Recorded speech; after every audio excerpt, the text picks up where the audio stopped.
Hello everyone, welcome to Sleepy Classes and welcome back to the CSET daily video series.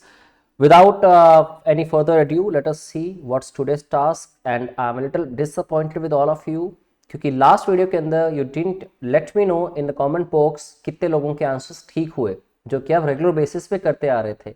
So do this, keep doing that. आज की task में कितने लोगों का answer ठीक होगा मुझे आप प्लीज कमेंट बॉक्स में जरूर बताइएगा. ठीक है, स्टार्ट करते हैं. वेल, बात हुई यहाँ पे स्पेनिश शिप्स की या फिर 16th सेंचुरी की या पोटैटो ट्यूबर की. पहली लाइन से क्लियर आइडिया आपको नहीं मिलेगा या कुछ वर्ड से.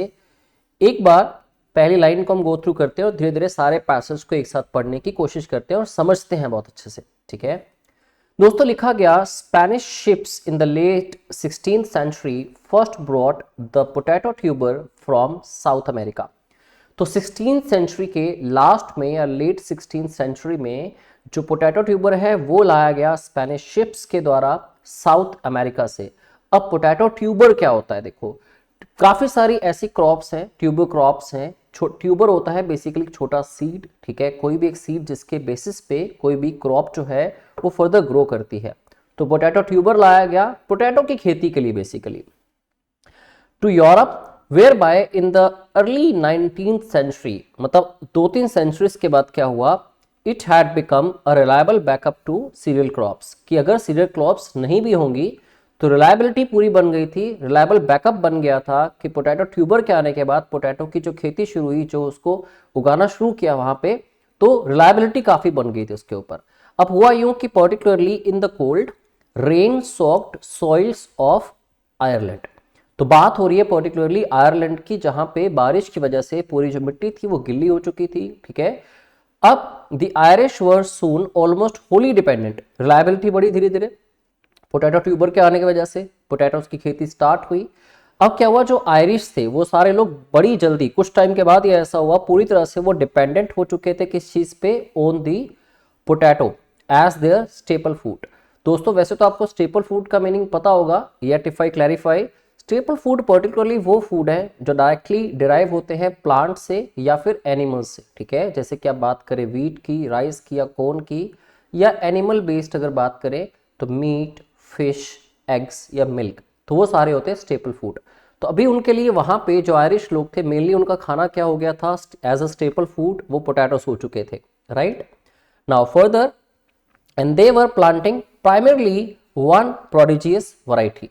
तो प्राइमरली मतलब मुख्य रूप से वो एक ही प्रोडिजियस वैरायटी उगा रहे थे वहां पे. प्रोडिजियस का मतलब होता है एक लार्ज अमाउंट में, एक बड़े अमाउंट में एक बड़ी खेती करना. द लंपर पोटैटो, अब यहाँ पे एक नई टर्म आई, लंपर पोटैटो. ठीक है, ये कैसे पोटैटोस होते हैं जो कि पुअर क्वालिटी ऑफ सॉइल जो होती है उसके अंदर भी उग सकते हैं, जो बहुत बड़े बड़े साइज के होते हैं. लंपर से इनका बड़ा साइज होता है. ठीक है, लंपर सी शेप होती है, आपको परफेक्टली साइज्ड या परफेक्टली शेप्ड नहीं मिलेंगे ये. ठीक है, टोटली ब्राउन कलर के होते हैं. तो lumper potato whose genetic frailty would be cruelly exposed. अब फ्रेलिटी क्या होती है दोस्तों, जब स्ट्रेंथ में कमी आती है, कोई वीकनेस आती है, कोई प्रॉब्लम्स होती है. ठीक है, अब जो बात हो रही है लंपर पोटैटो की, ठीक है, जो वहां पे काफी खेती जिसकी चल रही थी, तो उसकी जेनेटिक जो फ्रेलिटी है वो क्रूली पूरी तरह से बुरे तरीके से एक्सपोज हुई. किसके द्वारा? बाय दी फंगस, जिसका कि नाम दिया गया, देखो अलग अलग तरह की डिसीजेस होती है, अलग तरह की इन्फेक्शंस होती है, तो यहाँ पे नाम दिया गया साइटोफोरा इन्फेस्टेंस. ठीक है, इन्फेस्टेंस. अब जब बात हुई यहाँ पे फाइटोफोरा इन्फेस्टेंस की, देखो इन्फेस्टेंट्स एक अलग वर्ड है, ये एक पर्टिकुलर फंगस है जिसने एक्सपोज किया पूरी तरह से लंपर पोटैटो को. ठीक है, सो इन 1845 spores of the deadly fungus. Spores क्या होता है? बेसिकली सीड के छोटे छोटे जो पार्ट्स होते हैं. ठीक है, तो जैसे कि आप किसी भी सीड की बात कीजिए, जो प्लांट की छोटी सीड है उसके कुछ पार्ट्स हैं जिससे कि नए प्लांट्स भी उगाए जा सकते हैं, तो ऐसे फंगस के उन छोटे पार्ट्स की बात हुई, स्पोर्स की. तो spores of the deadly fungus began spreading across the country, वो पूरी कंट्री में फैल गए. अब ऑब्वियसली अगर वो पूरी तरह से सेंसिटिव है आपके लंपर पोटैटो, उनकी जो फ्रेलिटी है वो एक्सपोज हुई, दैट मीन्स वो सर्वाइव नहीं कर पाए होंगे. ठीक है, किसकी वजह से? फाइटोफोरा इन्फेस्टेंस की वजह से. नाउ स्पोर्स जो थे of the deadly fungus began spreading across the country. अब हुआ यूं, पूरी बात को अगर अब तक समझे हम, तो पर्टिकुलरली ये हुआ पूरी तरह से आयरलैंड के जो लोग थे, जो आयरिश थे, वो डिपेंड हो चुके थे पोटैटो के ऊपर, ठीक है, पोटैटो की खेती के ऊपर डिपेंड हुए, जो उनका स्टेपल फूड बन गया, और सारी डिपेंडेंसी उस पर आने की वजह से पहले एक ऑल्टरनेटिव की तरह देखा जा रहा था, ठीक है, कि सीरियल फूड्स के लिए हमारे पास एक अच्छा बैकअप है अगर सीरियल फूड्स प्रोवाइड ना हो, अवेलेबल ना हो, क्योंकि पूरी मिट्टी भी खराब हो चुकी थी, ठीक है, rain soak the entire soils of Ireland. अब पूरी डिपेंडेंसी इसके ऊपर हो गई, और फर्दर क्या हुआ, वहां पे फंगस का बहुत बड़ा एक इफेक्ट देखा गया उसके ऊपर।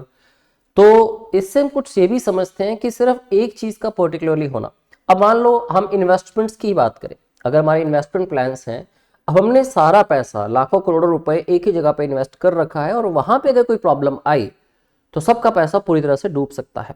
बट हाँ, अगर आपने 1 करोड़ रुपीज को 10 पार्ट्स में डिवाइड करके 10 लाख रुपीज ईच हर एक डिफरेंट डिपार्टमेंट में इन्वेस्ट कर रखा है, ठीक है, डिफरेंट सोर्सेस में इन्वेस्ट कर रखा है, तो ऑब्वियसली एक दो जगह तीन जगह कोई प्रॉब्लम्स आएंगे, अगर लॉस होगा भी, still you have a lot of extra amount 70-80 lakh rupees जो आपके अलग अलग सेक्टर्स में इन्वेस्टेड है, तो वहां से आप डेफिनेटली ओवरकम कर सकते हो।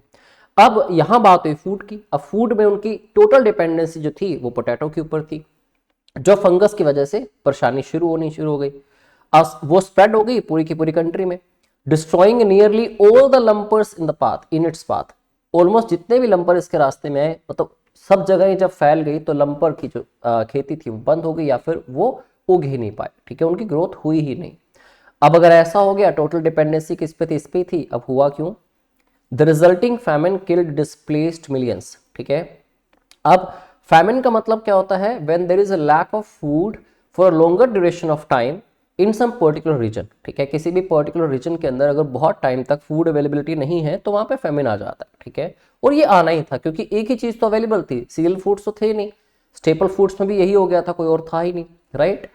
अब इस पैसेज के चलते दोस्तों आपसे एक क्वेश्चन किया गया, क्वेश्चन क्या था, which one of the following statements best reflects the critical message of the passage. Critical message आपसे पूछा गया, क्रक्स नहीं पूछा गया कि आप कंक्लूड करके पैसेज में क्या कहना चाहते हो, कि किसके रिवॉल्विंग बात हो रही थी।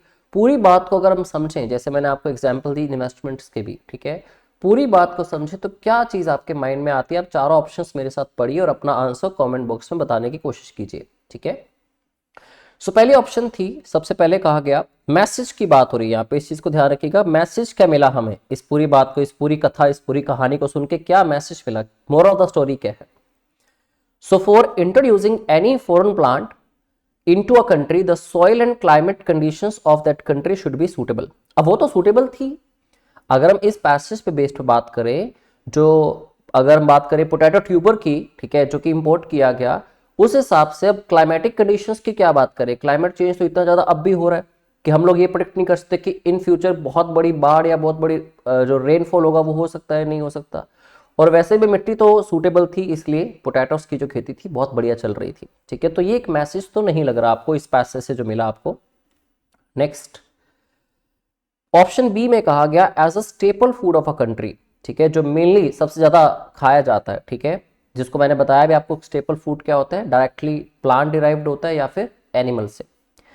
Tuber crops like potato can not replace cereal crops, जबकि इस पैसेज में तो यही कहा गया, कर दिया था रिप्लेस, ठीक है। हाईली डिपेंडेंट हो चुके थे आयरिश जो थे, आयरलैंड के लोग, और डेफिनेटली वो एज अ स्टेपल फूड इसको यूज भी कर रहे थे अगर वो फंगस ना होती तो, राइट। तो ये भी एक मैसेज नहीं है शायद। ऑप्शन सी देखें अगर आप, some of the fungal infections of plants can not be prevented और stopped from spreading across large areas. क्या इस पैसेज में एक भी बार उस फंगस पे फर्दर डिस्कशन हुई कि after duration of time, after some years और over the period of some years उस फंगस पे काम किया गया या नहीं, या फिर वहां पे पोटैटो की जो एग्रीकल्चर, वहां पे जो फार्मिंग थी वहां पे स्टार्ट हुई कि नहीं, इस पे तो फर्दर बात ही नहीं हुई, ठीक है। और ऐसा नहीं है कि किसी भी फंगस का या किसी भी इन्फेक्शंस की ट्रीटमेंट नहीं होती, ठीक है, चाहे वो पूरी तरह से फैल चुकी है, बट उसको खत्म तो किया होगा किस तरीके से। और ऐसी डिटेल फर्दर गिवन भी नहीं थी, और ना ही हम ऐसा एज्यूम कर सकते हैं, ठीक है। तो ये भी गलत हो गया। Last but not least, relying on a homogeneous food source is not desirable, कि आप अपने होमोजीनियस जो नेटिव फूड है या जो आपका अपना फूड जो आप एग्रीकल्चर जिसकी कर रहे हैं, आप जिसकी फार्मिंग कर रहे हैं, उस पर ही आप डिपेंडेंट हो, रादर देन दैट आपको अगर वहां पे अवेलेबल नहीं है फार्मिंग या पॉसिबल नहीं है, तो आपको आसपास से इंपोर्ट कर लेना चाहिए, ताकि उसमें अगर प्रॉब्लम आ गई तो लोग खाएंगे क्या। उसी वजह से तो पैसेज में कहा गया कि लास्ट में फेमिन आया, ठीक है, और फैमिन की वजह से काफ़ी लोगों की जान चली भी गई और जा भी सकती है, कहीं पे भी आ जाए, ठीक है। अगर वैरायटी ऑफ फूड होगा तो 2-4 फूड्स अगर अवेलेबल नहीं भी हैं, ठीक है, या फिर आप इंपोर्ट कर रहे हो या फिर आप उसकी फार्मिंग कर रहे हैं, स्टिल अवेलेबिलिटी तो होगी फूड की, फैमिन तो नहीं देखा जाएगा, राइट। तो एक ही होमोजेनियस फूड पे रिलाई करना वो सोर्स डिजायरेबल नहीं है, ठीक है। तो यही था आपका एक क्रिटिकल मैसेज जो कि इस पूरे प्रोसेस में से निकल के आया। मुश्किल नहीं था, ठीक है, थोड़ा एनालाइज करें तो डायरेक्टली आप आंसर कर सकते थे बड़े आराम से, ऑप्शन डी जो कि इसका ठीक आंसर है। एंड आई होप इस पैसेज को समझने के बाद काफी लोगों का आंसर ठीक हुआ होगा, बस मुझे कमेंट बॉक्स में एक बार बता जरूर दीजिएगा, ठीक है। अगली क्लास में फिर से आपसे मुलाकात होगी और ऐसे ही रेगुलर इंटरेक्शंस के लिए, डेली प्रैक्टिस शीट्स के लिए, मॉक टेस्ट के लिए, प्रैक्टिस के लिए आपके टॉपिक टेस्ट जो हैं क्रोनोलॉजिकल वे में जो पूरा का पूरा कोर्स डिजाइन किया है स्लीपी क्लासेस ने, दैट इज सक्षम सीसेट कोर्स। अगर आप किसी भी तरह से कहीं से भी इंटरेस्टेड है, अगर 1% भी, still you may contact us और आप इस कोर्स का बेनिफिट ले सकते हैं, right. I will see you in the next class. Thank you very much. शब्बा खैर।